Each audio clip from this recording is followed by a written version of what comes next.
Hello and welcome to another episode of the Top Dogs podcast here on the Field of 68 Media Network. And it's official. UConn is heading to the Big East tournament as the 3 seed on Saturday afternoon. They were able to pick off Seton Hall on senior night in a game where the most exciting thing that happened was probably Asante bringing a picture of Alex Caravan from when Alex was I think like a 12-year-old and a chunky 12-year-old at that to the press conference. It was a 30-point win.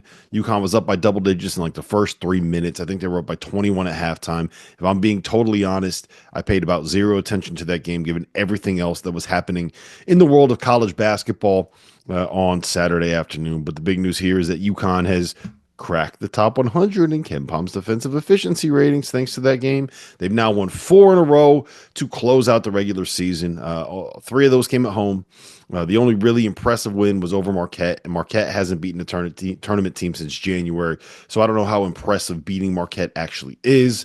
If I said this the other day, and I'm going to repeat myself. I'm going to keep saying it. If UConn doesn't blow that game against Seton Hall, they are in a position right now where they've won 7 of their last 8, where they win at Creighton and they win over Marquette at home in the mix. If you want to go even further back, they are one bad run in the second half away from having won every game that they played since that game at Xavier outside of St. John's in Madison Square Garden. So if ifs if ands, buts, whatever. I get it, but I think that we're kind of looking over how much better UConn is playing at this point in the season, and I think that we have a chance here to have a fun run in the Big East tournament. So I figure no better time than now to jump on here, to jump on this pod, and to use this platform as a place to be able to provide a Field of 68 Big East tournament preview and Big East tournament breakdown. We'll start with this, right? Just kind of big picture it before we get into the specifics of what UConn's run is going to look like. St. John's is the number 1 seed. St. John's is the betting favorite. St. John's, according to BetMGM, is plus 140 to win the Big East tournament. Their first game will be Thursday at noon in the Garden. The early tip for the number 1 seed on a Thursday. They will play the winner of Butler and Providence. Marquette and Xavier drew the 4-5 game, which will provide an opportunity to see more guard play on display than probably any other game that we're going to see in college basketball. What kind of sucks is I think that will end up being the best game that we get in terms of as how aesthetically pleasing it's going to be, the style of play that you're going to get. And I feel like the gym is going to be empty on Thursday afternoon because everyone's going to fill up that early window for the St. John's game at noon. And I'm worried about what the environment will be like once all the St. John fans kind of clear out there for the second game. So a little bit unfortunate with the way that broke out.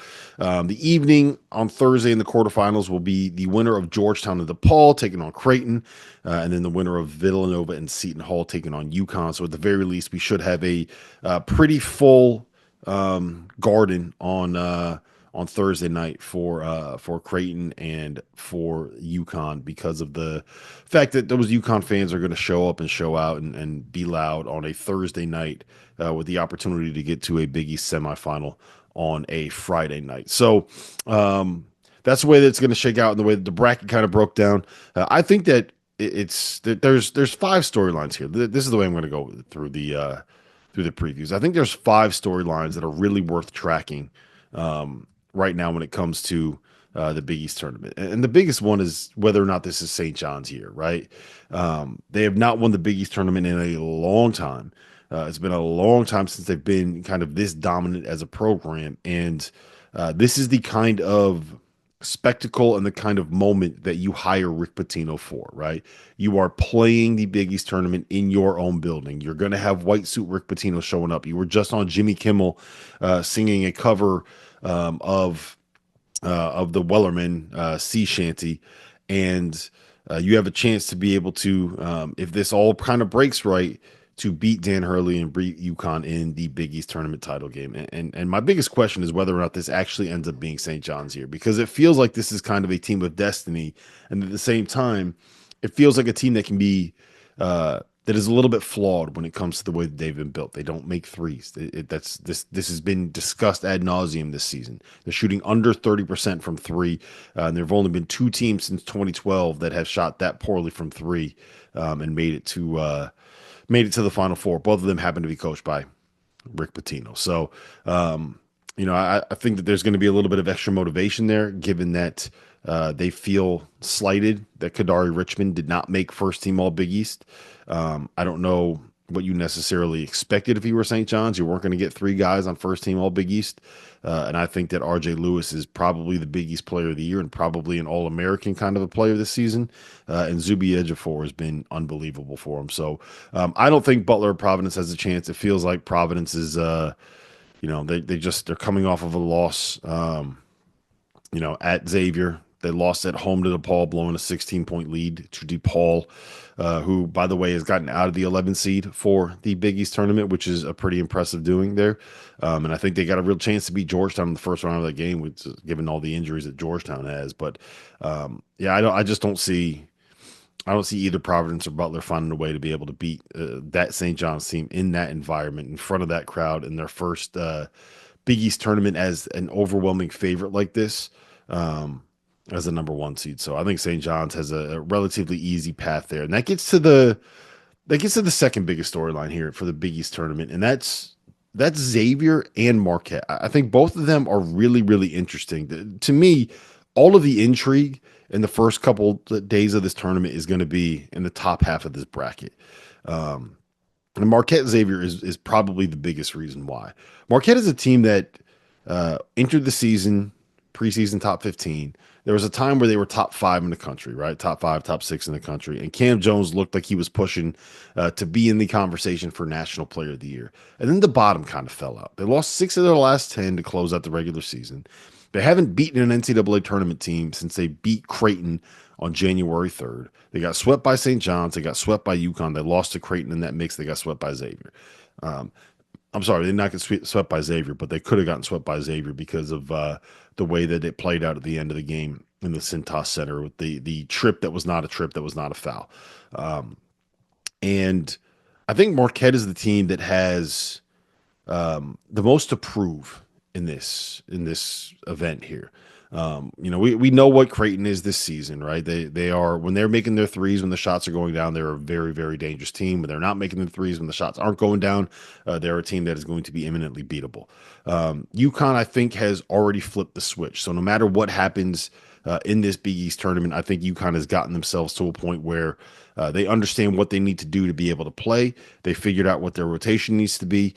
These guys kind of put together their roles, and there's a shade of they've been feasting on who they're supposed to feast on here towards the stretch of the season. But I think without being able to get out of the 7th seed line, UConn is kind of they are what they are, right? They might get a win in the tournament. I just don't see them beating one of the 1 seeds. But Marquette is the one where, they are outside of maybe 3 or 4 games that they go play. And I don't think any games that they would play in the first round of the tournament.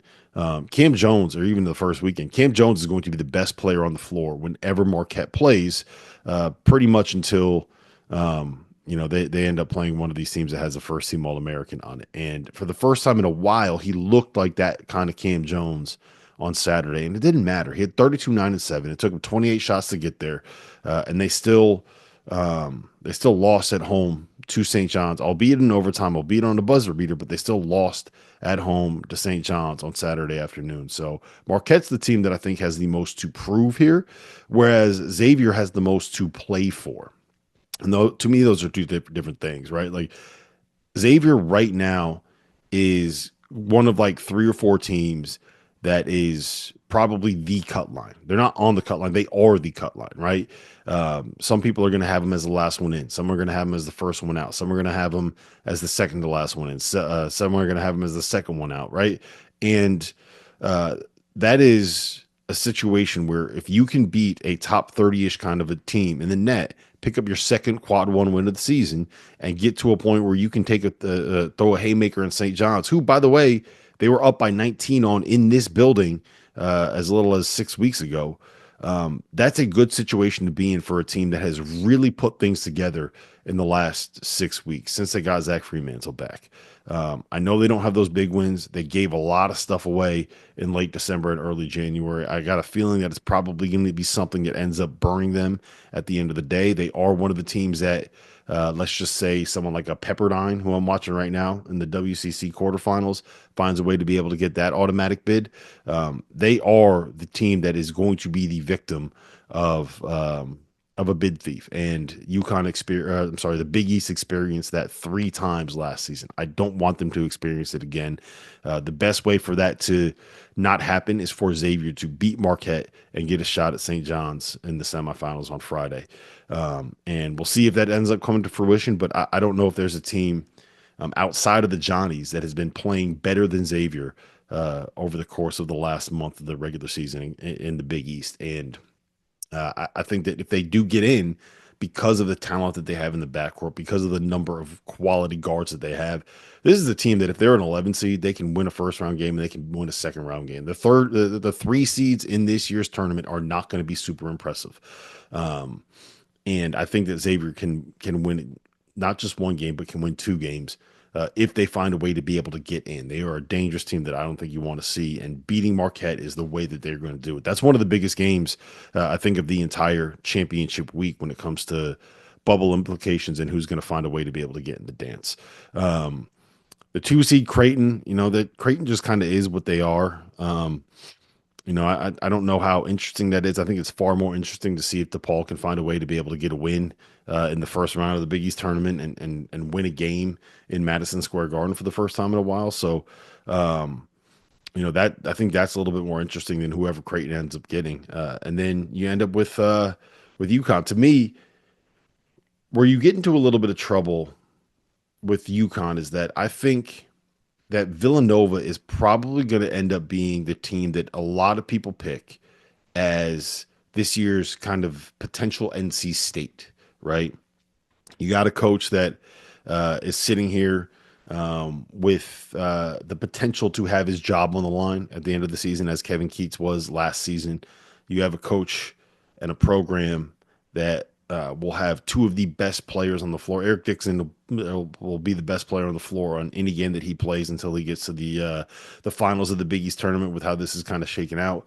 The leading scorer in college basketball can take over a game on his own. We've seen Wooga Poplar take over games on his own. We've seen Jordan Longino and Jordan Dumont come out of nowhere and these guys be able to have big games off the bench. The first time that UConn played Villanova, obviously, the point guard. I'm blanking on his. I know they call him Jig. I'm blanking on his name. The kid from Jameer Brickus. He is a guy that can really go out and dominate a game.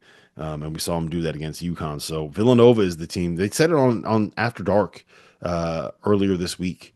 I think both LaTulip and Fanta picked Villanova as their team that can pull off an NC State kind of a run here, that can find a way to be able to win 4 games in 4 days and earn an automatic bid and be a bid thief. And then get to the dance and potentially even make some noise there. It sounds crazy to say, but the issue right now for Villanova, and this is something that could have been said for the last 3 years, is not the talent on the roster. They've had the pieces, they've had the horses, they've had guys that can go out and win you basketball games on that roster. The issue is not the talent on the roster, and I'll leave it at that. So that gets us to UConn. The Huskies are coming in as a 3 seed in the Big East tournament. They are more or less a lock to get into the NCAA tournament. You would have to have the peak of insanity for them to not find a way to get in. And I think they're also more or less a lock to kind of be stuck on that 8-9 line, right? And I don't know how they get off of it. I think the teams that are on the 7 seed line are really, really good and pretty well entrenched. And I mean, you're looking at like a Memphis team, a Louisville team, both of whom are dangerous. We had a BYU team who might actually climb up to the 6 seed line. So I think UConn has to probably get to the Big East championship game for me to really feel comfortable with them having a chance to get off of that 7 seed line. And honestly, they might need to win it to be able to jump up past those teams. We have We have a really, really good team of bracketologists at the Field of 68.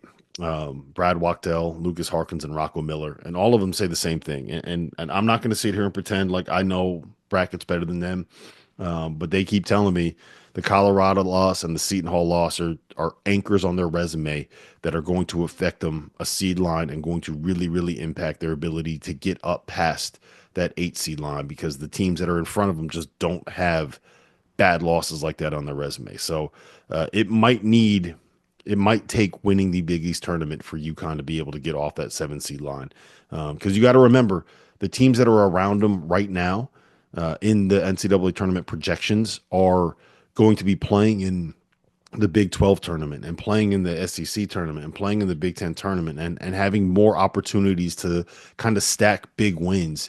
And UConn is not going to have as many opportunities to do that. So I think it's a big ask, but I also don't think it's impossible that this team can win the Big East tournament this year.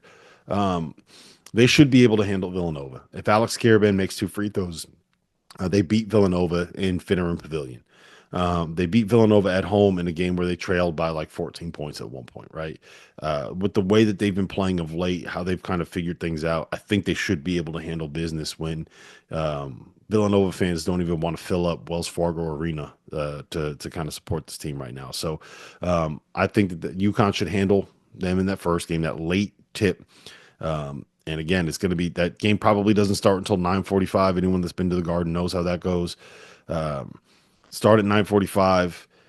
It's going to be packed. It's going to be loud. It's going to be blue, and it's going to be quite a few fans that are heavily intoxicated because of what is coming up this weekend. Right? You got the late game on Thursday, which means you could stay over and go on Friday, which means you're going to be able to be there if you need to get there for the finals on Saturday. Um, the semis, if UConn ends up with Creighton, I do think that that is a draw that is beneficial for them. Now, uh, we've talked about this matchup before, and we'll go into it more in depth if it ends up being a situation where they play. But uh, because of the deep drop that Creighton plays and the way that they force UConn to play in those 2-on-1 situations, they run you off the 3-point line by really over accentuating, going over screens. They make you kind of play tough twos and finish over Ryan Kalkbrenner. And with Haas healthy and Liam McNeely in the lineup, we saw what happened when UConn played at Creighton. Like that's what Liam McNeely can absolutely torch. That's what he's built to do, is to be able to play in those situations. So being able to get them into those sets is something where I like that matchup. I like that. It sounds crazy, I know, but I kind of like having that matchup there as opposed to having Marquette in the semifinal, just because of what Marquette can do and force turnovers in the way that they play. And in the finals, I think that there's a real possibility UConn could see St. John's, Marquette, or Xavier in the championship if they make it that far. But I think UConn can hang with the Johnnies. They've you got to remember they played in that building in what was a home game for St. John's just 3 weeks ago. If they play again, it's not going to be a home game. It's not going to be the same situation. It's going to be more of a 50-50 split when it comes to fans in the building. And it's not going to be this whole celebration of St. John's through, although it's going to be a Big East tournament game. It's not going to be a St. John's home game. And I do think that that will matter. I think that UConn might have come out a little bit intimidated in that one. So the Huskies are plus 450 to win the Big East. I think that's probably right about a fair price. All things considered, I think that they can win it. I hope they win it. Unfortunately, I will not be there for the first time in what feels like a decade, but I do believe that they have a real chance to be able to pick this thing off and win this. I would say that they're the second favorite. I think that the odds that have Creighton above them are a little bit incorrect, although I think that part of that is because the books are factoring in that Creighton will be a bigger favorite against DePaul or Georgetown than UConn would be against Villanova. So that probably has a little bit to do with it, but should be a great event. Should be an electric building if you do end up getting St. John's, UConn in the final. But no matter who it is, having the Johnnies involved in that run is something that I think The people that run the Big East, the people that run Madison Square Garden, and the people that sell tickets on the secondary market in New York City all would really appreciate having. College basketball fans, are you ready to take your hoops game to a new level?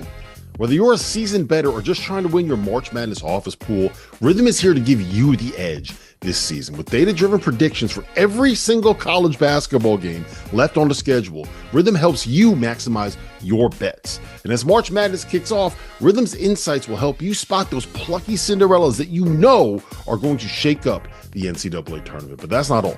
When Selection Sunday rolls around, let Rhythm's AI-powered bracket generator do the heavy lifting for you. This is the same AI tool that performed 35% better than the average ESPN bracket last year. And here's the best part. Rhythm pairs perfectly with our Field of 68 expert analysis, giving you the 1-2 punch that you need for the rest of the college basketball season. So don't wait. Download Rhythm today and get ready to see college basketball and your betting results in a whole new light. If you haven't heard by now, we have partnered with BetMGM for the season. We'll be using BetMGM lines to make all of our picks, and we'll have special offers for the listeners and the viewers of the Field of 68.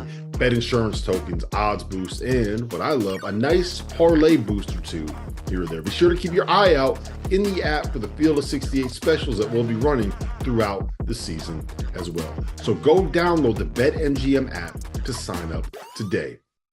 As teams are fighting to get off the bubble and into the Field of 68, I got a beverage for you that's been off the bubble since day one. Dad Water. No bubbles, no fizz, just a smooth, refreshing canned cocktail unlike anything else on the market today. If you're tired of the same old beers and seltzers on game day, crack open something different. Dad Water is made with tequila, water, and natural flavors. Nothing artificial, no BS. It's 100 calories, zero sugar, zero carbs, gluten-free, so if you're on a diet like me, you're good to go. Dad Water is also an Indiana brand. College Hoops is in its DNA, and they want you to enjoy a great lineup of products all tournament long. Dad Water is the ultimate game time drink with no bubbles. It just drinks like water. Clean, smooth, refreshing, and without those burps. So take it from me. This is the easiest drinking adult beverage I've ever had. Dad Water is now available at Target, Total Wine and Liquor, and Meijer, as well as your favorite local liquor stores. Or you can order online at drinkdadwater.com. Dad Water, tequila, water, natural flavor. Now is your chance to prove you're smarter than the Field of 68. We're hosting a Survivor contest with our partner Splash Sports. There's a $25 entry fee, a 25 entry max in the contest, and more than 1,700 spots available, which means there's a $40,000 max prize for the winner. Survivor is the future of March Madness. Each day you pick a team to win. If they win, you advance. We'll also be running a free to enter bracket contest as well as a second chance Survivor in the Sweet 16. So prove you know more ball than the Field of 68 on Splash Sports. Now, the one thing I do want to hit on before we call this a podcast is there was so Dan Darley did his media tour heading into the start of the season, right? He did an ESPN 360 thing. He did a 60 Minutes thing. Sure, there's more stuff coming. He's got the book coming out. Like, he was on a complete media blitz over the summer and in the fall. And this is when a lot of that, the footage and the reporting that was done earlier in the season, these major networks save it until now to be able to broadcast it. So now we're starting to see some of that stuff come out, and some of it's interesting for UConn fans. I think a lot of it is stuff that is probably already known. You're probably already familiar with the fact that Dan played at Seton Hall, that Dan is Bob Hurley's youngest son, that he is Bobby Hurley's younger brother, that he had dealt with mental health issues and the expectations that comes with being a Hurley, and you know, he struggled with his identity as a basketball player because he was only good enough to be 1,000-point scorer in the Big East instead of being the best point guard in the entire sport, right? Like, and we know all of this. He's shared these stories before. We've heard these stories before. We've seen the relationship with him and Andrea before. We've discussed a lot of this stuff. I was a little disappointed that we weren't the ones to be able to introduce the world to the Weirdo Room, because we are the ones that discovered the Weirdo Room from Andrea. But it was kind of funny to get a glimpse of him putting a zebra in the quarter because of the way that he feels about college basketball referees, which is like honestly one of the funniest things I think I've ever seen in my entire life. What a ridiculous human being. Um, but I thought the quote that made the most rounds was one that I don't want to say it was an offhand comment, but he was just talking about um, this team and what it could be next season, and focusing on uh, this year while dealing with portal stuff coming up. And here's the direct quote that he gave to 60 Minutes. 50% of my roster or more is at least considering going in the portal, if not already knows what school that they're going to. And he says that there were some coaching staffs that have talked with the players, and there are some decisions that have been made already, and guys already know what number they're going to get at these new schools. And yeah, that's the way that it works right now. That's the way that the portal works.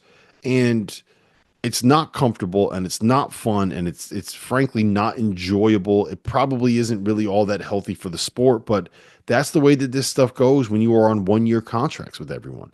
That is why you see schools like Utah making a move on their coach as early as they did. That's why you see schools like Miami going out and hiring Jay Lucas and bring him in as soon as they possibly can, because they want to be able to get a head start on this stuff. A lot of these decisions are made, or at least already being evaluated. Right? I've talked to agents that know that they have 7-figure offers for players that are still playing in their conference tournaments, not even in the NCAA tournament, that don't even have their season over. And these were conversations that were had a month ago. And um, uh, uh, it's it's the way that the college basketball ecosystem works right now. And sometimes it is these guys talking directly with the actual players, right? But more often than not, it is working through an agent, it is working through a family member, it is working through whoever is their guy. Maybe it's the AAU coach, maybe it's the high school coach, whatever it is. It's kind of back channeling more than it is a head coach calling up a player and saying, "Hey, we're interested in recruiting you," right? But that also does happen sometimes. There is one player that um, I don't want to say it, but uh, I I don't think that this is a situation where um, UConn is not also doing the same thing. And that's not a criticism of them. It's not a criticism of the programs that are trying to recruit off of UConn's bench right now. It is the way that it works in the world of college basketball. And it's something that until we get things collectively bargained, until we get this a little bit more under control, until you get a little bit of rules in place. And I know people hate the concept of guardrails, but until there's something in the way of guardrails for these situations, it's going to happen. And you know what? Even when those guardrails are put into place, it is still going to happen. You don't think tampering happens in the NBA? You don't think this stuff happens in the NFL? You don't think this stuff happens in every industry that people are in, right? Like this is just what the world of professional life is like, regardless of what avenue you're in. And it just so happens that this is college basketball, and the way that the college basketball calendar works is that you build, and all of a sudden you have this massive crescendo in March, which also happens to be the end of the season, which also happens to be when all of these players have their season then, and then you have to get ahead of it because you don't want to be behind the 8 ball. Like the bottom line is this, right? The most important thing, the single most important thing when it comes to the transfer portal is identifying people that will fit into your culture, right? And the best example I can give of this for UConn fans is Cam Spencer was an absolutely perfect fit for UConn's culture. He was an absolutely perfect fit for what Dan Hurley wanted out of a basketball player. Like it could not have been better. You know what would have been a disaster? Nick Timberlake. If Nick Timberlake ended up playing the role that UConn wanted him to play and ended up putting him in the shoes that Cam Spencer ended up filling, right? I don't think it would have been all that dissimilar from Aiden Mahaney, which was a miss. He was a miss. There's a reason he's not playing right now. If he was a hit, he'd be playing major minutes right now. He'd be the starting point guard for the Huskies. And part of the problem is that it's difficult to evaluate the human beings when you have such a short window to be able to do it. You're calling a coach here, you're calling a someone that knew him here, you're calling someone from his old school, and you're bringing them on an official visit, and you get them in there for 48 hours when they're on their best behavior, and you're supposed to know somebody in the span of like a week, right? Know them well enough to know that they'll be able to handle the pressure and the intensity and the physicality and everything that comes with a UConn basketball practice, as opposed to recruiting Andre Jackson for 4 years. You knew everything about Andre. You knew everything about his family. You knew everything about the stock that he came from. You knew everything about the place that he grew up. You knew everything about what made him tick because you've known that kid since he was 15 years old. And then you get him on campus and you can push him and he's going to stay around and he's not going to quit and he's going to push back and he's going to fight. And you could see that he had the pedigree of a champion because you've known him since he was a literal child. And you can't do that when it comes to these transfers if you're going to wait until your season is over and their season is over, because it's just everything moves too quickly then. So if, for example, a member of UConn staff calls a coach to talk about a player that they had identified as potentially being someone that they would want to target out of the portal, and that coach crushes the player to the UConn staff, and I'm just giving an example here, then that's someone that you don't want to pursue. If you call them and they know that player is going in the portal and say, look, this is a great kid. I promise you want him. I promise you he'd be a good fit. I promise you this is something that would work out really, really well. Then you go and you start calling some of the people that know him a little bit from home, and you get your work done early on this so that when the portal does open, you can, go out and grab a player like Terrace Reed, which felt like it was snapped like this. Now, to me, if you think about the statement he said, 50% of my roster or more is considering entering the portal, right? Let's talk about that roster because Asandiara is gone. His career is over, right? And Liam McNeely is going to the NBA. He's going to be a first round pick. He probably needs to go. Maybe you put your name in the portal if you're Liam, just to keep your options open in case something doesn't go well, and you can use it as leverage to get more money. Like, let's just say, we've seen players break their feet or something like that before being able to do the combine and the pre-draft workouts, and you got to find a way to be able to keep leverage open. Then yes, maybe, but I think he's probably gone. Samson Johnson has graduated. So that's 3 guys right there, right?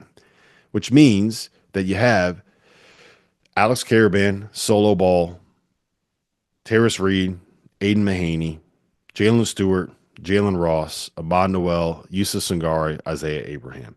That's 9 guys. Isaiah Abraham has played 8 games. I think it's safe to say he's probably going to end up putting his name in the portal, right? It's not going to work out for UConn here. Ahmad Noel played 17 games, been banged up, been injured, but hasn't been able to really crack minutes in the rotation. Honestly, I don't know if he's good enough to get minutes at the UConn rotation. We haven't seen enough from him to do it. No one would be shocked if he entered the portal. I don't think anyone would blame him. And I don't know how disappointed UConn fans would be if they knew how much money was potentially available to go try to get a point guard out of the portal. Jaden Ross, I don't know if it's going to work out at UConn. I don't know if he's good enough to be able to work out at UConn. Yusuf Sangare, I mean, he's not a UConn level player. He's probably going to go put his name in the portal, right? That's 4 guys right there of the 9 that are coming back. Aiden Mahaney, probably gone.